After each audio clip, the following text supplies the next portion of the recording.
Thanks for joining us on this Thursday afternoon. 2 more stores in southern Colorado will join the thousands of King Soopers stores that are on strike.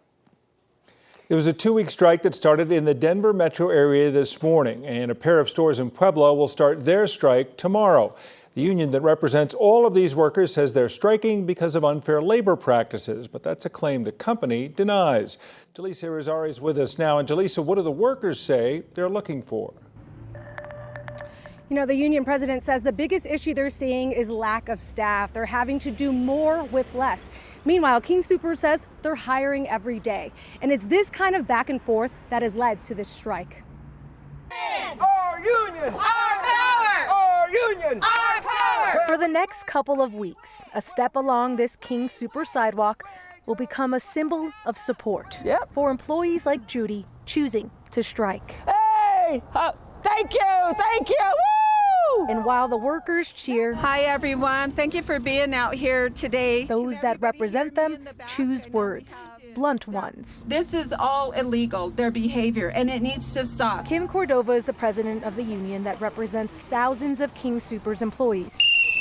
Today marks day 1 of their strike due to what they're calling unfair labor practices while in contract negotiations. So the company has also been unlawfully interrogating workers and direct dealing with them. They've also been intimidating workers who sit on the bargaining team. And what's happening is unfortunate right now and completely unnecessary. Joe Kelly is the King Soopers president. He denies all the claims of unfair labor practice and says the National Labor Relations Board will prove that. His priority right now is working out a deal with Cordova. We actually even tried to call her last night, and she didn't answer the calls. He's very arrogant, and he hasn't reached out, no. Cordova says about 10,000 employees are on strike across 77 stores. And tomorrow, there will be more. We were absolutely prepared and ready to take this fight for 2 weeks. We are. Thank you! Thank you! Judy and so many others are ready for the fight. Turn around! Go to Safeway! Boo! In this contest, both sides are keeping score. Go to Safeway next time! I'm counting on that. All right, guys, have a good day. Now, King Soopers claims 20% of union workers crossed the picket line today to go to work. The union president says that's not true. In the meantime, King Soopers says they have hired 1,500 temporary workers and they're prepared to hire more. Reporting live in Denver, Jaleesa Irizarry, 9 News. Of course, this hits directly at the stores. It hits directly at those employees who are out on strike. And then you have the consumer and has to make decisions about where they're going to shop, how they're going to go about their business for these 2 weeks. Exactly, and this is a really pretty busy time of year for grocery stores, right? We have Super Bowl Sunday coming up, we've got Valentine's Day coming up, and the union president says it was intentional to put the strike during this time period just to see what King Soopers is losing right now. All right, Jaleesa, thanks for the update. It's been more than 24 hours and federal officials still haven't provided new information today about the people taken into custody during federal raids yesterday in the metro area. We know a large number of federal agents hit at least 7 different locations in Denver, Aurora, unincorporated Arapahoe County, and Thornton. We don't know how many people they took into custody or what kind of charges they face. And we don't know how many were members of the Venezuelan gang Tren de Aragua, or TDA. As we speak, 9 Investigates is working to get some of those answers. President Trump's border czar, Tom Homan, blamed what he termed a leak when asked whether agents had rounded up as many people as they intended to.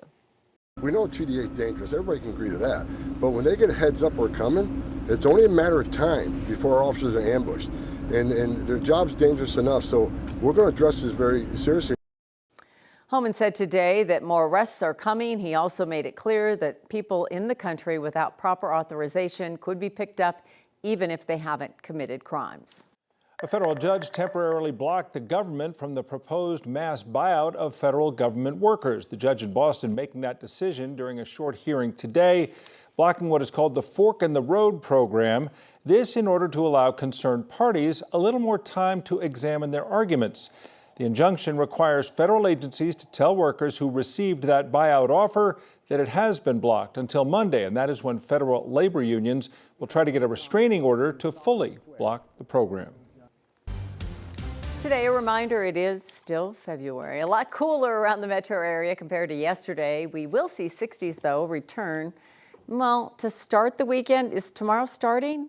For some people, I started the weekend late yesterday. You did? Okay, me Yeah. too. Okay, we're in. Okay, it is Friday Eve. I know it does, and it feels like it, I think, for many people.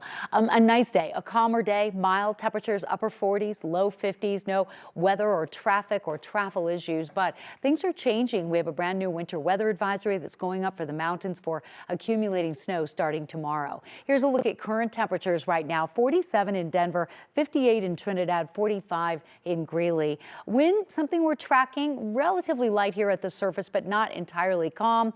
We have a weather system approaching Colorado on that westerly or zonal flow that will bring an increase in cloud cover and eventually some snow to the northern mountains, where we have a new winter weather advisory out for up to a foot of snow. And as we look at your temperature trend over the next few hours, really relatively nice. Need a light sweater if you're headed out, but the really cold weather doesn't settle in until the weekend. So weather headlines: warmer Friday, sunshine in 60s, a hefty round of mountain snow coming in, freshen up the snowpack for you weekend skiers, and it's going to be a great weekend to stay inside and watch a little TV. It's going to be a lot colder, and we've got the chance for snow showers in Denver. I'll have the timing of all of that with your extended forecast. That's coming up. Today, a jury in Denver convicted the man accused of killing 42-year-old Ma King in July of 2022.